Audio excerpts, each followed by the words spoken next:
Assalamualaikum warahmatullahi wabarakatuh. Alhamdulillah, di malam hari ini kembali kita lanjutkan kajian kita, masih membahas tafsir surah Al-Baqarah, dan kita masuk pada ayat ke-26. A'udzubillahi minasyaitonir rajim. Bismillahirrahmanirrahim. Innallaha la yastahi an yadriba mathalan ma ba'udatan fama fawqaha fa ammal ladzina kafaru fa ammal ladzina amanu faya'lamuna annahu al-haqqu min rabbihim wa ammal ladzina kafaru fayaquluna madza aradallahu bihadza mathalan yudhillu bihi katsiran wa yahdi bihi katsiran wa ma yudillu bihi illal fasikin. Sesungguhnya Allah Subhanahu wa taala tidak malu membuat perumpamaan berupa seekor nyamuk, fama fauqaha, atau yang lebih kecil dibandingkan nyamuk. Adapun orang-orang yang beriman, maka mereka yakin bahwa perumpamaan itu adalah benar adanya dari Rabb mereka. Adapun orang-orang kafir, maka mereka akan mengatakan, apa maksud Allah menjadikan perumpamaan ini? Yudhillu bihi katsira wa yahdi bihi katsira. Dengan perumpamaan itu ada sebagian atau kebanyakan manusia tersesatkan dan sebagiannya lagi mendapatkan petunjuk. Dan tidaklah manusia tersesat dengan perumpamaan itu kecuali orang-orang fasik. Di sini Allah Subhanahu wa taala, ikhwatu fiddin, muliakan Allah Subhanahu wa taala, ingin membantah kepada orang-orang musyrik kala itu yang mengejek tentang Al-Qur'anul Karim ketika Allah Subhanahu wa taala berfirman tentang beberapa binatang yang dijadikan oleh Allah Subhanahu wa taala sebagai perumpamaan. Sebelum saya masuk kepada ayat ini, ada beberapa binatang kecil di dalam Al-Qur'an itu yang Allah Subhanahu wa taala menjadikan dengan binatang itu perumpamaan terhadap orang-orang musyrik. Contoh umpamanya dalam surah Al-Ankabut ayat 41. Allah Subhanahu wa taala mengatakan, "Matsalul ladzina ittakhadhu min dunillahi awliya kamatsalil ankabut ittakhadat baitan wa inna awhanal buyut la baitul ankabut law kanu ya'lam." Perumpamaan orang-orang yang mengambil perlindungan kepada selain Allah Subhanahu wa taala adalah seperti laba-laba yang membuat rumahnya. Dan sesungguhnya rumah yang paling lemah adalah rumahnya laba-laba, sekiranya mereka mengetahui. Di sini Allah Subhanahu wa taala berikan perumpamaan dengan sarang laba-laba.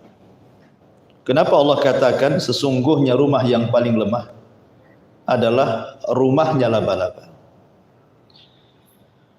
Kita tahu bahwa sarang laba-laba di sini Allah bahasakan dengan bait, rumah. Apakah layak sarang laba-laba itu dikatakan rumah? Sebab sarang laba-laba itu tidak menjadikan rumah laba-laba itu bisa melindungi dari panas ataupun hujan. Kalau hujan terkena hujan, panas pun terkena panas. Artinya tidak pantas dijadikan atau disebut rumah, kan gitu ya. Namanya rumah itu kan untuk menaungi dari hujan ataupun dari panas gitu. Sementara sarang laba-laba itu kan tidak. Tetap saja hujan kehujanan, panas kepanasan. Tapi yang dimaksud di sini, kenapa kemudian rumah itu disebut selemah-lemahnya rumah? Karena walaupun sarang laba-laba itu terkena panas dan hujan, tetapi kan tetap kokoh gitu ya. Dia tidak rusak gitu.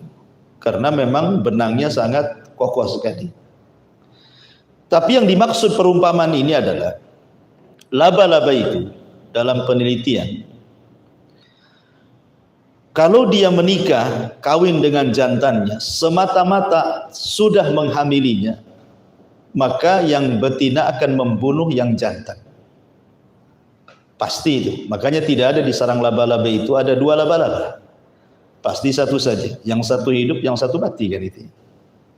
Nggak ada satu sarang itu dua laba-laba. Rata-rata satu. Kalaupun ada, satunya mati. Karena semata-mata si jantan ini menghamili si betina, langsung oleh betina dibunuhnya.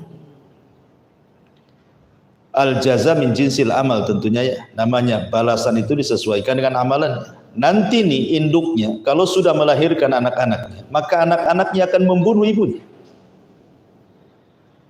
Kemudian anak-anaknya kalau dia jantan dengan betina akan menikah, nanti akan dibunuh lagi jantannya.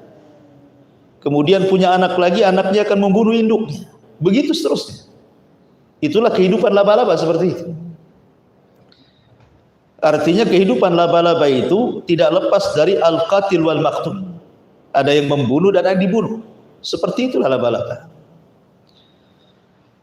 Artinya Allah Subhanahu wa taala ingin katakan bahwa kondisi orang-orang musyrik itu seperti rumah tangga laba-laba. Tidak ada ketenangan. Tidak ada yang namanya sakinah mawaddah, itu tidak ada di keluarga laba-laba itu. Mereka pecah. Makanya kenapa orang-orang musyrik itu digambarkan dalam Al-Quran, wala takunu minal musyrikin minal ladzina farraqu dinahum wa kanu syi'an kullu hizbin bima ladaihim farihun. Janganlah kalian seperti orang-orang musyrik yang mereka suka berpecah belah. Setiap masing-masing kelompok membanggakan dengan kelompoknya masing-masing. Artinya orang-orang musyrik itu sama dengan kehidupan laba-laba, pecah belah. Sebagaimana laba-laba satu dengan yang lainnya saling bunuh-membunuh, pecah, tidak ada kerukunan, maka orang-orang musyrik juga sama. Berbeda dengan orang-orang yang beriman. Maka Nabi SAW mengatakan, permisalan orang-orang yang beriman dalam kecintaan mereka itu kal jasadil wahid, seperti jasad yang satu. Kalau anggota badannya satu sakit, maka akan merasakan semua badannya sakit. Karena mukmin itu yashuddu ba'duhu ba'du, akan menguatkan satu dengan yang lainnya. Jadi Allah Subhanahu wa taala hendak memberikan permisalan tentang kondisi keluarga laba-laba dengan kondisi orang-orang musyrik gitu. Berbeda pamannya dengan semut gitu ya. Kalau semut itu kan justru terbalik gitu ya. Justru semut itu mereka berkoloni, tidak saling membunuh, justru saling membantu gitu ya. Seperti ketika kisah Sulaiman membawa pasukannya, kemudian semut-semut yang berjalan, pemimpin mereka mengatakan apa? Ya ayyatuhan wahai semut, udkhulu masakinakum la yakhtimannakum Sulaiman wa junuduhu wa hum la yash'urun. Wahai semut, kata pemimpinnya ini, masuklah ke rumah-rumah kalian. Sebentar lagi Sulaiman akan datang dan dia bisa saja menginjak kalian, sementara yang menginjak itu tidak perasa. Tidak sadar kalau dia sedang menginjak. Jadi kehidupan semut kan terbalik gitu ya. Seperti kehidupan orang-orang yang beriman harusnya seperti itu. Sama dengan tawon gitu ya. Tawon juga kan sama gitu ya. Mereka berkoloni, tidak saling membunuh. Cuman tawon itu yang saling membunuh adalah pemimpinnya saja. Jadi dunia tawon itu sama dengan dunia manusia. Ada pemilunya, ada intikhabah, ada partainya. Jadi dunia tawon seperti itu. Jadi kalau ada, kan yang memimpin tawon itu kan induknya yang perempuan, bukan yang jantan. Jadi ratunya, tawon itu kan yang memimpin ratunya gitu. Jadi kalau umpamanya ada 7 atau 8 ratu itu, maka mereka akan membawa beberapa koloni masing-masing, kemudian terbang ke langit. disitulah saling bunuh-bunuhan tuh antara ratu satu dengan yang lainnya. Yang terkuat, itulah kemudian jadi pemimpin. Begitulah tawon ya kan, kehidupan tawon seperti itu. Tapi kalau sudah tertunjuk satu pemimpin, maka yang lain tunduk. Tunduk kepada pemimpinnya. Itulah kehidupan binatang seperti itu. Ya. Jadi Allah Subhanahu wa taala yang pertama di sini membuat permisalan dengan laba-laba. Makanya Allah Subhanahu wa taala kemudian mengatakan dalam ayat selanjutnya, innallaha ya'lamu ma yad'un min dunihi min syai'in wa huwal azizul hakim wa tilkal amsalu nadribuha lin-nasi wa ma yaqiluha illal alimun. Sungguh Allah mengetahui apa saja yang mereka sembah selain daripada Dia, dan Dia maha perkasa lagi maha bijaksana, dan perumpamaan ini kami buat untuk manusia, dan tidak ada yang akan memahami kecuali mereka orang-orang yang berakal. Ini satu perumpamaan dalam Quran. Kemudian perumpamaan yang kedua, perumpamaan seekor lalat. Dan itu disebutkan dalam surah Al-Hajj ayat 73. Surah Al-Hajj ayat 73. Allah mengatakan, ya ayyuhan nas dhuriba mathal fastami'u lah. Innal ladzina tad'una min dunillahi la yakhluqu dhubaban walau istama'u lahu wa in yaslubhumud dhubabu syai'an la yastanqidhuhu minhu dha'ufat talib wal matlub. Wahai manusia, telah dibuat perumpamaan kepada kalian, maka dengarkanlah. Sesungguhnya orang-orang yang mereka menyeru kepada selain Allah, maksudnya orang-orang musyrik, sesembahan-sesembahan yang mereka seru itu lan yakhluqu dzubaba, tidak akan sanggup untuk menciptakan seekor lalat sekalipun. Walau istama'ulah, walaupun semua sesembahan berkumpul. Coba kumpulkan satu dunia sesembahan, berhala-berhala yang disembah itu, kumpulkan satu dunia di satu lapangan, kemudian katakan kepada berhala-berhala itu, buatlah oleh kalian satu ekor lalat. Buat satu ekor lalat saja. Kalian sanggup? Tidak akan sanggup. Kalau satu ekor lalat saja tidak sanggup dibuat, tidak sanggup menciptakan satu ekor lalat, bagaimana mereka kemudian layak untuk disembah? Bukankah yang disembah itu yang menciptakan? Kemudian lebih lemahnya lagi ketika Allah mengatakan, wa in yaslubhumud dhubabu syai'an la yastanqidhuhu minhu. Kalau seandainya ada sesajen yang diberikan kepada berhala, kemudian datang lalat mengambil sedikit saja dari makanan sesajen itu, sanggup enggak berhala itu mengambilnya kembali? Tidak akan sanggup. Sudah enggak usah bicara menciptakan. Seandainya lalat ini mengambil makanan yang dihidangkan kepada para berhala, kemudian terbang entah kemana, sanggup enggak berhala itu mengambil lagi makanannya? Tidak akan sanggup. Dari sini Allah mengatakan dha'ufat talib wal matlub.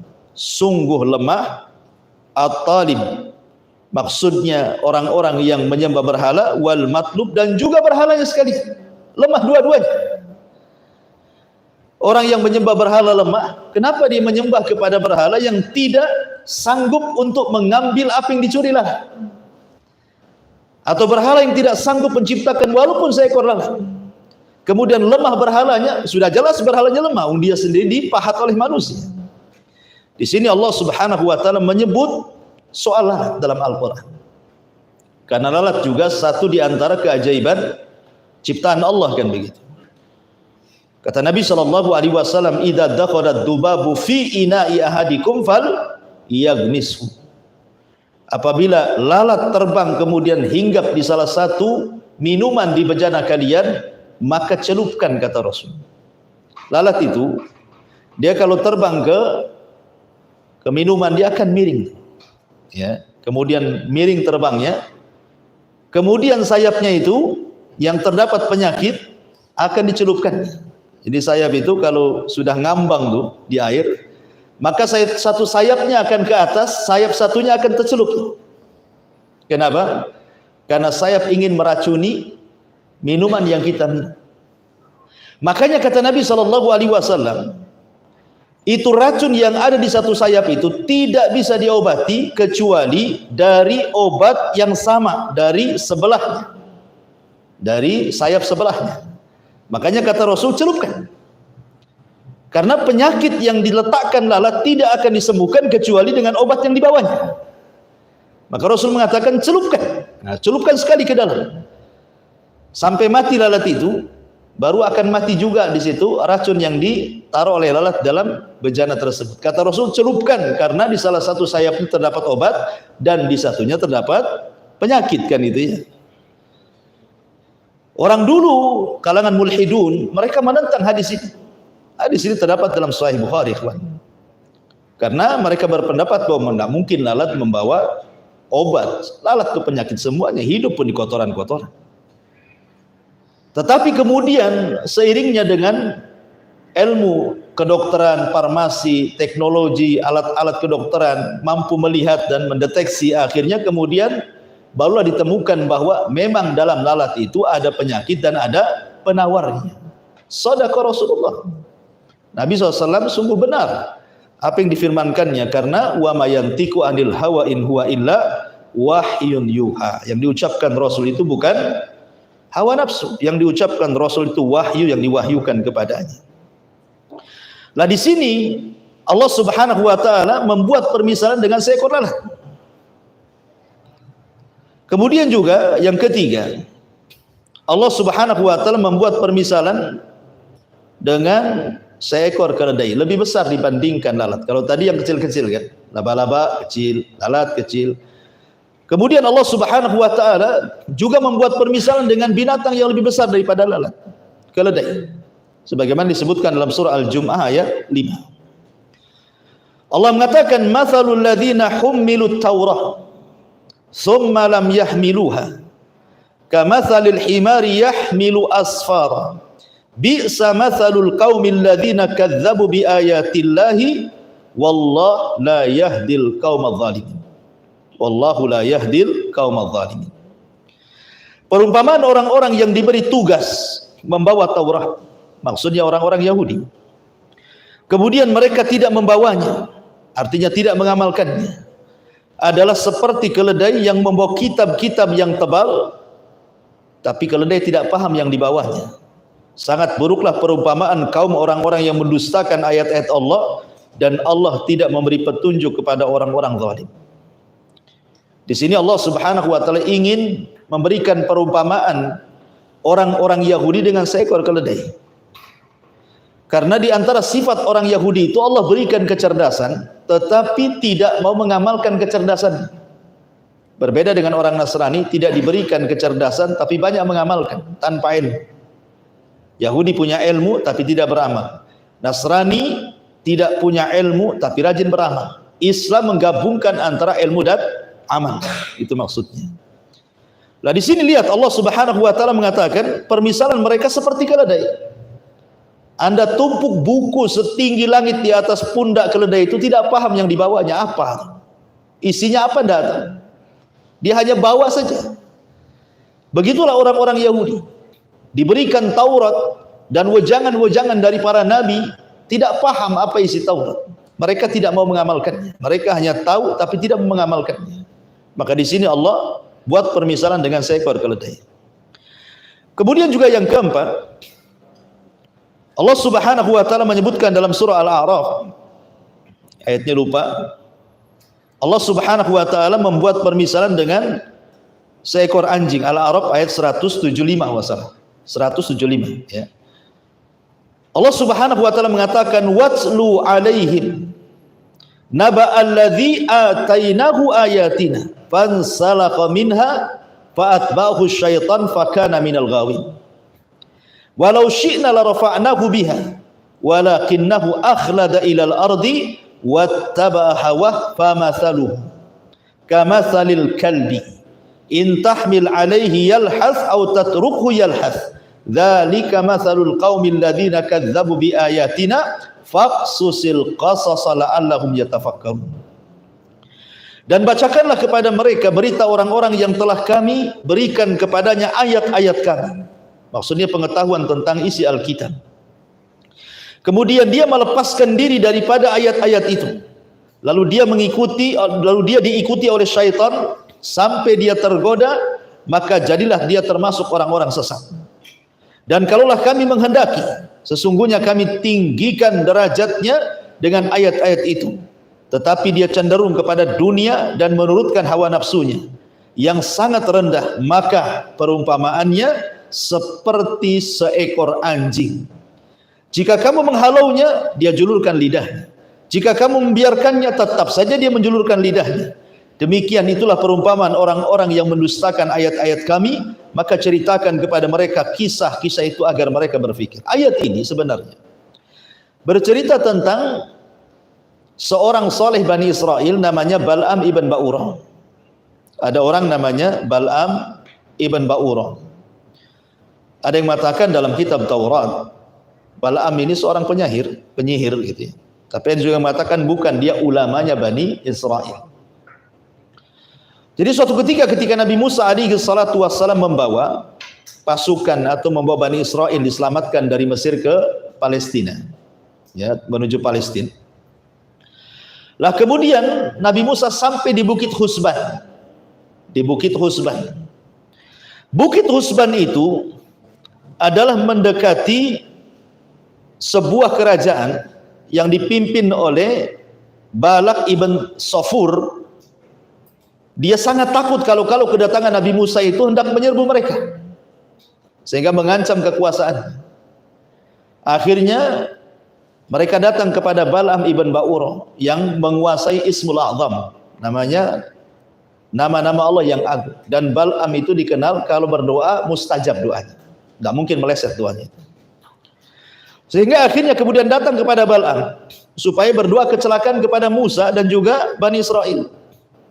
Tapi Bal'am tahu posisi Nabi Musa, dia seorang nabi dan rasul, tidak mungkin saya mendoakan buruk kepada mereka. Tetapi kemudian raja ini berusaha untuk menyogok Bal'am dengan harta yang banyak, dengan kedudukan yang tinggi. Lama-lama Bal'am tergiur, kemudian mau mendoakan kecelakaan kepada Musa dan Bani Israel yang berada di atas Bukit Husban itu. Akhirnya kemudian ketika betul-betul Bal'am mendoakan doa keburukan, rupanya lisannya terpeleset. Tidak bisa. Setiap dia mendoakan keburukan kepada Musa, malah mendoakan keburukan kepada kaumnya. Sehingga dia mengatakan tidak bisa. Ini tidak bisa dilakukan. Kenapa? Yang saya doakan bukan orang biasa. Akhirnya kemudian Bal'am memberikan solusi, karena tidak manjur lagi doanya. Dia memberikan solusi supaya gadis-gadis daerah itu pura-pura berjualan masuk ke tengah-tengah Bani Israel. Disuruh berzina. Siapapun yang terkena berzina itu sudah cukup.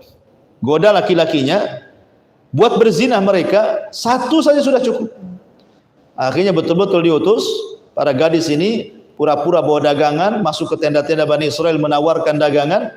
Rupanya ada yang tergoda, akhirnya melakukan perzinahan. Sebab itulah maka akhirnya Musa dan kaumnya diazab oleh Allah Subhanahu wa taala. Ya, mereka tidak bisa keluar dari situ. Ketika kemudian Nabi Musa tidak tahu penyebabnya apa, akhirnya kemudian seseorang kepercayaan Musa kemudian tahu penyebabnya. Akhirnya didatangi tenda salah seorang Bani Israel yang sedang berzina dengan wanita tempat itu, kemudian ditusuk punggungnya sampai nancap dengan badan si wanita. Kemudian diacungkan ke langit dan mengatakan, inilah balasan kepada orang-orang yang telah murka melukai dirimu ya Rabb. Sejak itulah kemudian azabnya diangkat lagi. Dari sini Bal'am khasirat dunya wal akhirah. Akhiratnya rugi, dunia juga rugi. Makanya Allah mempermisalkan tentang Bal'am dan bacakan kepada mereka berita tentang orang-orang yang telah kami berikan kepadanya ayat-ayat kami. Maksudnya Bal'am bin Ba'urah itu diberikan kekuasaan oleh Allah, doanya mustajab, menguasai Ismul A'zam, nama-nama Allah yang agung. Kemudian dia melepaskan diri. Bahasa Quran itu fansalakh. Insalakh itu artinya ular yang melepaskan bajunya. Itu istilah insalakh itu biasanya diistilahkan ular yang melepas bajunya itu. Jadi Bal'am ini melepas baju keimanannya, keulamaannya dilepas. Itu maksudnya. Kemudian setan mengikuti dia. Bukan dia ikut setan, setan pula ikut dia. Dan dia termasuk orang-orang yang tersesat. Dan kalau kami menghendaki, sesungguhnya kami tinggikan derajat Balaam ini dengan ayat-ayat itu gitu ya. Kalau dia tetap jadi ulama, tidak menyakiti para nabi, tentu dia akan jadi orang yang tinggi derajatnya. Tetapi dia cenderung kepada dunia karena ditawarkan berbagai macam dunia kan, jabatan, harta gitu, dan menuruti hawa nafsunya yang sangat rendah. Maka Allah katakan perumpamaan Balaam ini seperti anjing, jika kamu menghalaunya tetap dijulurkan, jika engkau membiarkannya tetap terjulurkan lidahnya. Maksudnya orang-orang yang sudah kufur di sini susah untuk dinasihati. A'anzartahum am lam tunzirhum la yu'minun. Kau beri peringatan atau tidak, tetap aja tidak beriman. Seperti anjing, kau halau tetap menjulur lidahnya, tidak dihalau pun tetap menjulur lidahnya. Itu maksudnya, ya. Maka Allah katakan di sini, demikian itulah perumpamaan orang-orang yang mendustakan ayat-ayat kami, maka ceritakan kepada mereka kisah-kisah itu agar mereka berfikir. Ini salah satu contoh perumpamaan dalam Al-Quran lewat binatang.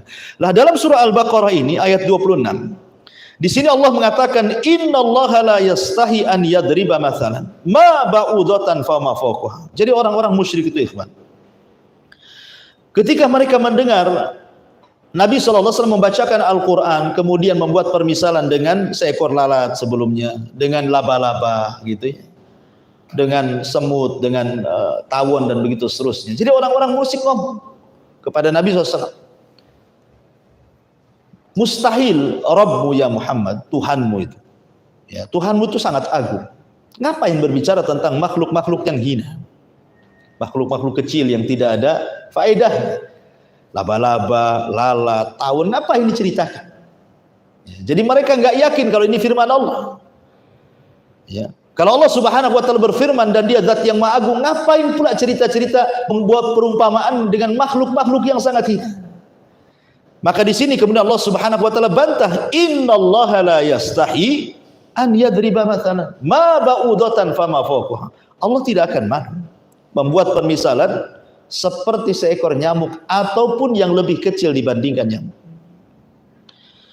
Di sini Allah mengatakan innallaha la yastahi, Allah tidak malu. Kalimat tidak malu artinya di sini ada penetapan sifat bagi Allah, bahwa di antara sifat Allah adalah Allah itu pemalu. Allah itu zat yang maha pemalu. Dalilnya adalah hadis Salman Al-Farisi radhiyallahu anhu. Nabi SAW bersabda, inna rabbakum hayyun karim yastahi min abdihi idza rafa'a yadayhi an yaruddahuma sifrah. Allah itu zat yang maha pemalu, tetapi lagi maha pemurah. Pemalu tapi pemurah. Allah malu apabila ada seorang hamba ketika berdoa mengangkat tangannya begini, kemudian Allah biarkan tangan itu kosong tanpa diijabah. Allah malu untuk tidak mengijabah doa itu. Kalau dia sudah mengangkat kedua tangannya, menunjukkan bahwa dalam berdoa mengangkat kedua tangan salah satu sebab ijabahnya sebuah doa. Tapi sekali lagi ini doa yang sifatnya masalah, bukan doa yang sifatnya ibadah. Karena doa itu kan ada dua. Ada doa ul ibadah. Doa ibadah itu maksudnya doa rutinitas yang setiap hari kita baca itu saja. Contohnya mamanya mau tidur itu juga yang dibaca, bangun tidur itu juga yang dibaca, masuk WC itu juga yang dibaca, habis sholat itu juga yang dibaca. Itu namanya doa ibadah. Memang itu diibadahi, bacaannya itu saja gitu ya. Itu tidak perlu mengangkat tangan. Yang perlu mengangkat tangan itu kalau seandainya kita punya masalah, kita kelit hutang, minta kepada Allah supaya dilunasi, kita sakit, minta kepada Allah supaya disembuhkan, kita ada masalah, minta kepada Allah supaya dihilangkan masalahnya. Itu disebut doa masalah. Ini dianjurkan mengangkat tangan, ya. Apalagi sampai kepada tingkat istighatsah, kegentingan yang luar biasa, itu sampai diangkat tangan tinggi-tinggi sampai ketiaknya kelihatan ketika sholat istisqa umpamanya. Ini sangat berhajat dengan hujan kan gitu ya. Lah di sini Allah mengatakan, Rasul mengatakan Allah itu zat yang maha malu, tetapi juga pemurah, di mana Allah malu kalau seorang hamba mengangkat kedua tangannya kok dibiarkan kosong gitu maksudnya. Dari sini menunjukkan bahwa Allah itu punya sifat malu.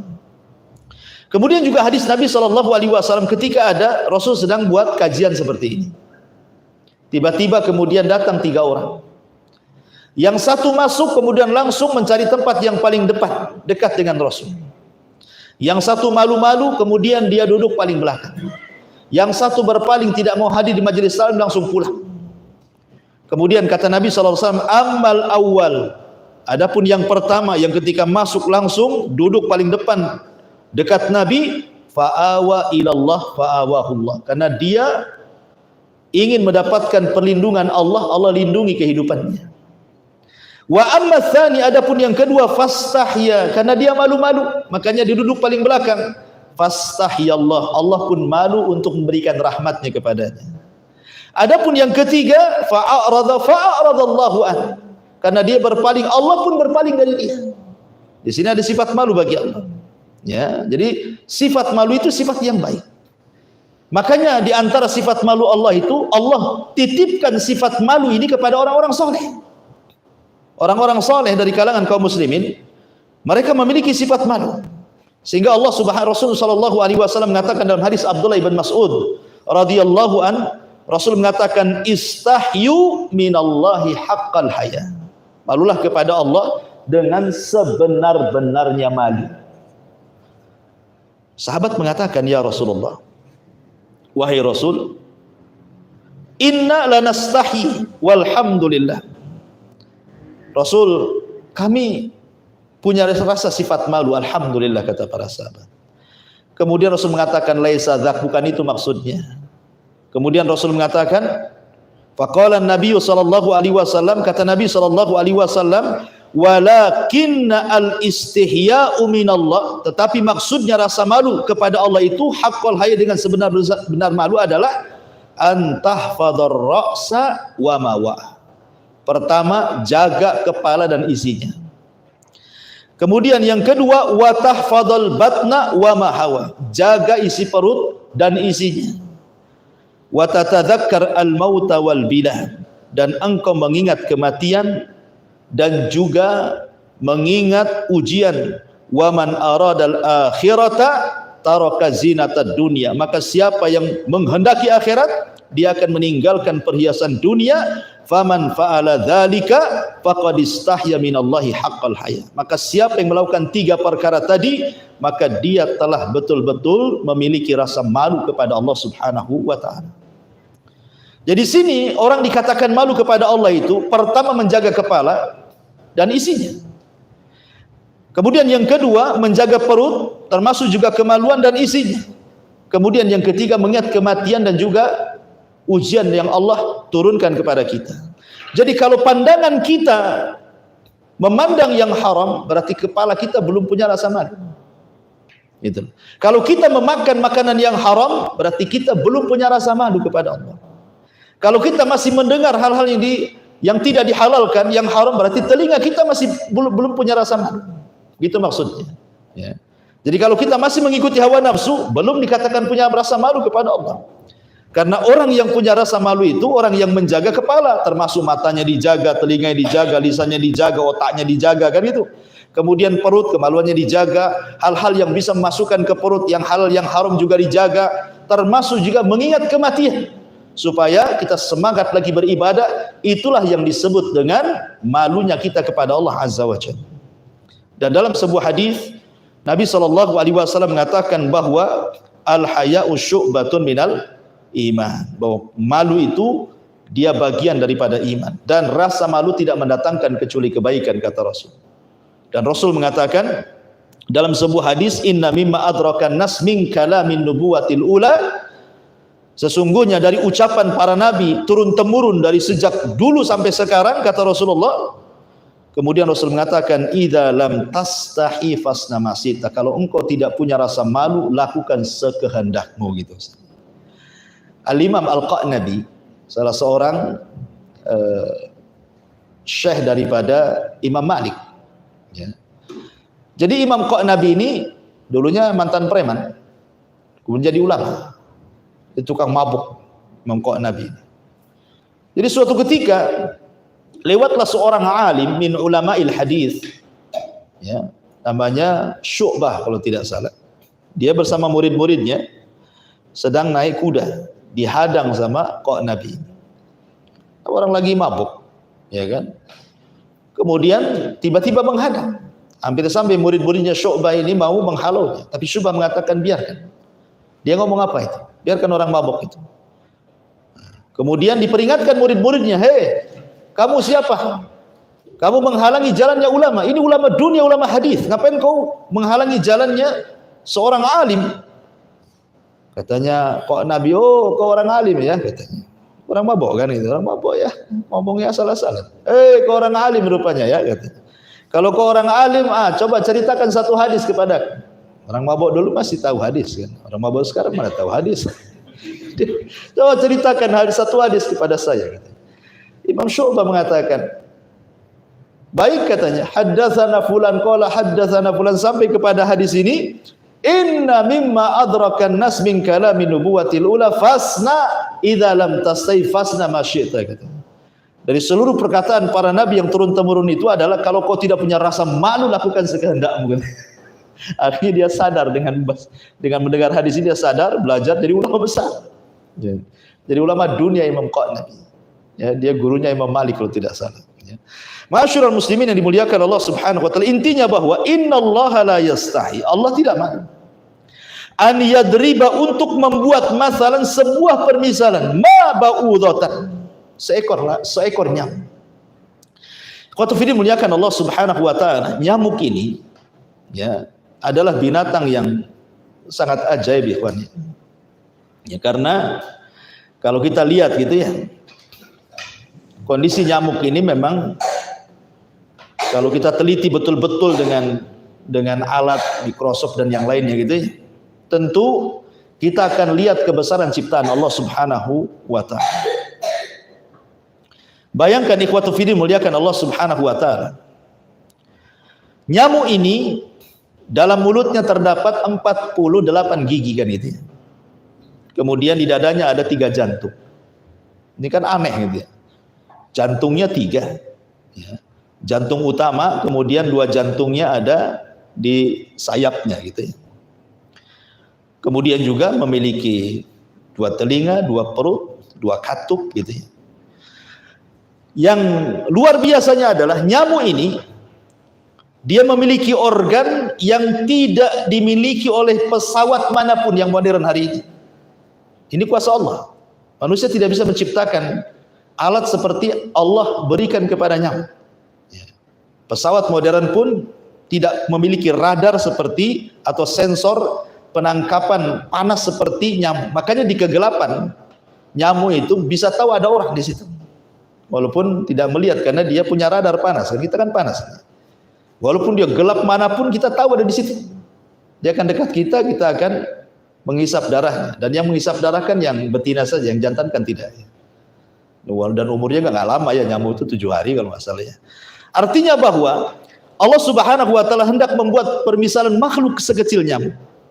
Subhanallah, di antara ijaz Quran ya, di zaman itu orang-orang musyrik kan meledek ayat ini. Ya. Tetapi di zaman sekarang kan tersingkat. Lihat bahasa Quran di sini. Ma ba'udatan fama fauqaha. Ataupun yang lebih kecil dibandingkan seekor nyamuk itu. Kalimat fauq ini dalam bahasa Arab itu artinya di atas. Di atasnya. Itu di atas fauq itu. Ana fauqul bait, berarti saya di atas rumah. Kan itu ya. Kalimat di atas ini rupanya setelah diteliti oleh alat yang canggih gitu ya. Rupanya di atas nyamuk itu ada nyamuk juga. Ada mungkin binatang yang lebih kecil di dalam nyamuk itu. Jadi nyamuk itu sudah kecil. Tapi ada binatang yang nempel di atas nyamuk lagi. Ya. Tetapi hanya khusus di nyamuk betina. Makanya di sini pakai ha. Ha itu dhamir ke perempuan. Kalau hu ke laki-laki. Ya, makanya fama fauqaha kan di atasnya nyamuk yang betina, maksudnya begitu. Bukan yang jantan. Jadi kalau nyamuk betina kita tangkap kemudian kita masukkan ke alat ya, kemudian kita tengok gitu ya pakai mikroskop ya. Maka di situ ada binatang yang lebih kecil dibandingkan nyamuk berada di atas kepala nyamuk itu. Dan dia tidak lepas daripada nyamuk karena makanannya ada di nyamuk itu juga gitu maksudnya. Coba bayangkan ya, ini bahasa Quran. Di zaman dulu kan tidak ada alat-alat yang melihat bakteri-bakteri gitu ya yang di atas nyamuk. Rupanya ada juga, makanya bahasa Qur'annya Allah tidak malu untuk membuat permisalan dengan seekor nyamuk ataupun yang lebih rendah dibandingkan nyamuk. Rupanya yang lebih rendah dibandingkan nyamuk itu adalah nyamuk lain yang berada di atas nyamuk gitu maksudnya gitu ya. Ya mungkin semacam binatang kecil yang dia asupan makanannya dari nyamuk itu, justru dari nyamuk itu. Makanya bahasanya fama fauqaha. Ya, dan di atasnya gitu ya. Dan hal ini kembali kepada nyamuk perempuan. Yang jantan tidak, karena yang jantan itu dia tidak menghisap darah, dia bunga-bunga ya. Nah, jadi di sini Allah mengatakan ingin membuat permisalan tentang luar biasanya ciptaan Allah Azza wa Jalla. Allah juga mentafsirkan wa ma fauqaha itu maksudnya di atasnya lebih besar dibandingkan nyamuk. Jadi Allah tidak malu membuat permisalan di atas nyamuk, mungkin di atasnya lagi sampai kepada malaikat lah, sampai ke langit, sampai ke arah, sampai kursi kan gitu ya. Dan itu semua kuasa Allah. Ya, kuasa Allah Subhanahu wa taala. Jadi ketika Allah membuatkan permisalan dengan binatang di situ, agar kita bisa berpikir bahwa beginilah Allah menciptakan makhluknya sehebat ini. Sekecil itu saja memiliki 48 gigi, 3 jantung, memiliki radar yang tidak dimiliki pesawat. Ini ciptaan siapa? Kan itu maksudnya. Manusia saja tidak bisa menciptakan. Ya. Kalau bukan ciptaan Allah Subhanahu wa taala, dan ini ijazul Quran namanya. Kehebatan Al-Quran terbukti hari ini. Yang dulu di zaman itu mungkin belum peralatan, mungkin semua mengingkari adanya Quran, aneh-aneh saja. Ya, ternyata hari ini banyak terbukti ya bahwa Al-Quran itu tidak menyelisihi juga sains dan begitu seterusnya. Ma'asyiral muslimin yang dimuliakan Allah Subhanahu wa taala.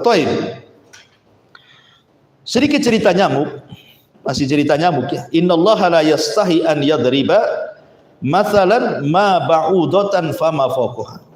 Sungguhnya Allah tidak malu untuk membuat permisalan dengan seekor nyamuk fama fawqaha, atau mungkin lebih kecil dibandingkan nyamuk, atau mungkin di atasnya nyamuk gitu maksudnya. Bisa diartikan lebih kecil dari nyamuk ataupun mungkin lebih besar dibandingkan nyamuk. Ya. Dan itu semua adalah karunia dan ciptaan Allah Subhanahu wa taala. Ketika Nabi sallallahu alaihi wasallam menggambarkan tentang dunia ini, kata Nabi sallallahu alaihi wasallam, "Lau kanatid dunya ta'dilu janaha ba'udha, ma saqal kafir syurbata ma'in." Kalau seandainya dunia ini memiliki manfaat walaupun seperti sayap seekor nyamuk, kan itu bahasanya. Kalau seandainya dunia ini punya manfaat walaupun manfaatnya tidak banyak, hanya seperti sayap seekor nyamuk, tentu orang kafir tidak akan diberi kesempatan meminum satu teguk air pun. Karena tidak layak orang kafir mengambil manfaat dari bumi. Bumi yang menciptakan Allah, air yang menurunkan Allah, semua Allah yang punya. Berarti orang kafir tidak berhak mengambilnya. Ya. Tetapi karena dunia ini tidak memiliki faedah sama sekali, rendah bahasa kitanya, makanya orang kafir mereka bisa hidup di situ. Itu maksudnya. Jadi Allah ingin membuat permisalan dengan seekor nyamuk. Nyamuk ini rendah. Ya. Tetapi walaupun seandainya ada manfaat, walaupun sesayap nyamuk, tetap orang kafir tidak diberikan kesempatan. Tapi karena dunia ini lebih rendah dibandingkan nyamuk, gitu maksudnya. Lebih rendah dibandingkan sayap nyamuk, makanya orang kafir bisa berjalan di bumi. Ya. Mereka bisa makan, mereka bisa minum, mereka bisa istirahat, macam-macam. Karena dunia ini pada dasarnya mal'un, dilaknat, kecuali orang-orang yang dikecualikan Allah Subhanahu wa taala. Makanya Allah mengatakan wal asri innal insana lafi khusrin. Kalimat khusrin ini umum, nakirah. Semua manusia itu rugi. Ya, enggak ada yang selamat illa kecuali. Nah, baru dikecualikan orang yang beriman, beramal soleh, berdakwah, sabar kan gitu ya. Barulah orang-orang yang bisa selamat dari bumi. Kemudian baru Allah Subhanahu wa taala menceritakan sikap di sini. Sikap orang yang beriman dan sikap orang kafir. Karena manusia ini di dunia terhadap Al-Quran kan dua kelompok. Kelompok yang pertama, kelompok yang beriman. Kelompok yang kedua, kelompok yang ingkar, yang kafir. Allah mengatakan, wa ammal ladzina amanu, adapun orang-orang yang beriman, faya'lamuna annahul haqqu mir rabbihim. Mereka mengetahui bahwa perumpamaan permisalan itu adalah sebuah kebenaran yang datang dari Allah. Tidak mungkin Rasul membuat perumpamaan itu rekayasa Rasul, pasti datang dari Allah.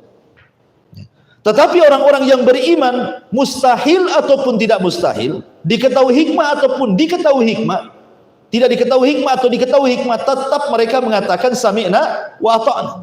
Makanya Abu Bakar Siddiq, kenapa disebut As-Siddiq? Abu Bakar. Karena Abu Bakar itu membenarkan yang tidak pernah dibenarkan satupun para sahabat. Coba bayangkan ketika peristiwa Isra Mi'raj. Nabi SAW dalam semalam bisa berjalan dari Masjidil Haram ke Masjidil Aqsa yang kalau ditempuh oleh unta itu bisa 1 bulan.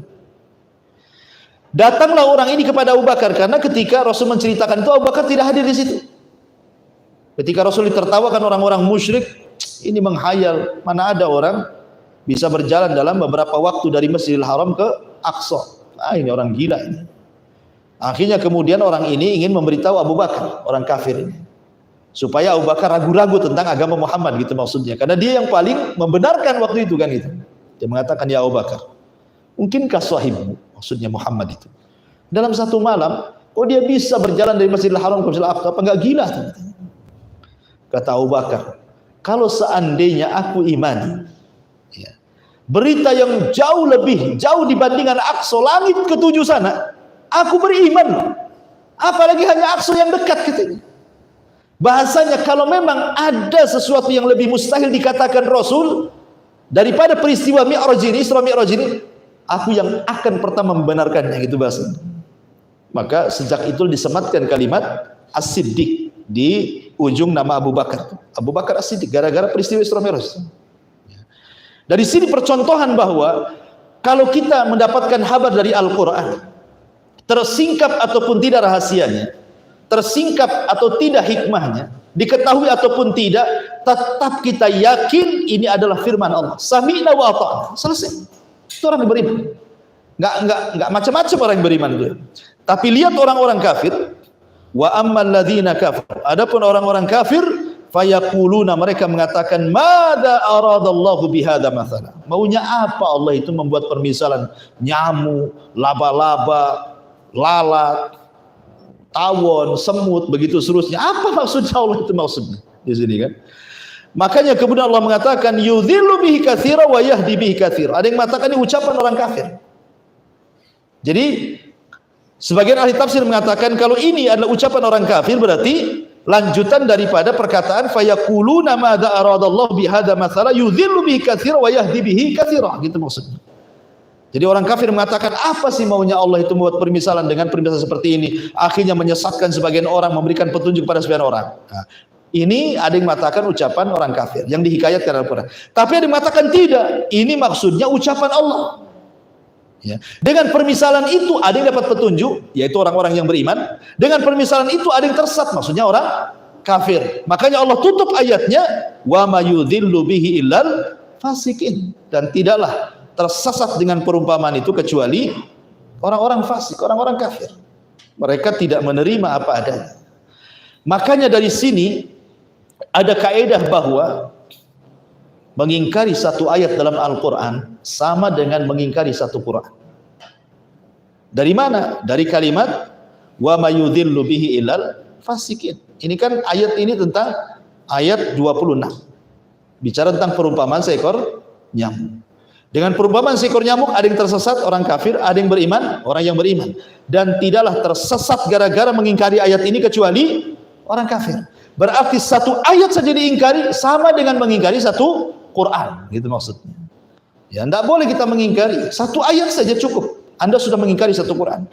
Makanya kenapa dalam bahasa Quran ketika menceritakan tentang qasasul anbiya, kisah-kisah para nabi, selalu Allah Subhanahu wa taala mengatakan para utusan itu dengan kalimat jama', padahal yang diutus satu orang. Contoh umpamanya, Allah mengatakan kadzabat adanil mursalin. Kadzabat adanil mursalin. Telah mendustakan kaum Ad para rasul. Kenapa para rasul? Kan yang diutus satu saja, Nabi Hud. Kenapa bahasanya para rasul? Harusnya kan telah mendustakan kaum Ad satu rasul, gitu ya. Karena yang diutus cuma satu kepada kaum Ad itu Hud saja. Tapi bahasa Quran tidak. Bahasa Quran itu menggunakan jama'. Kenapa? Karena mendustakan Hud sama dengan mendustakan semua para nabi. Itu maksudnya begitu. Seperti namanya Allah Subhanahu wa taala mengatakan kadzabat kaum Lutin an-nuzur. Telah mendustakan kaum Lut itu nuzur, para pemberi peringatan. Kan yang beri peringatan satu saja, Nabi Lut gitu. Kenapa bahasanya nuzur? Karena dengan mendustakan satu Lut itu sama dengan mendustakan semua nabi.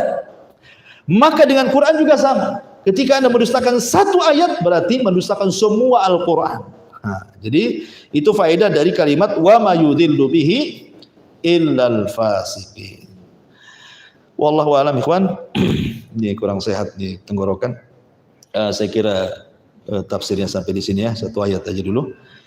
Mudah-mudahan ada manfaatnya. Mungkin tidak ada tanya jawab. Insyaallah kita lanjutkan di lain kesempatan ayat-ayat berikutnya. Kita tutup dengan kafaratul majlis. Subhanaka wa bihamdika asyhadu an la ilaha illa anta astaghfiruka wa atubu ilaik. Allah ta'ala. Assalamualaikum warahmatullahi wabarakatuh.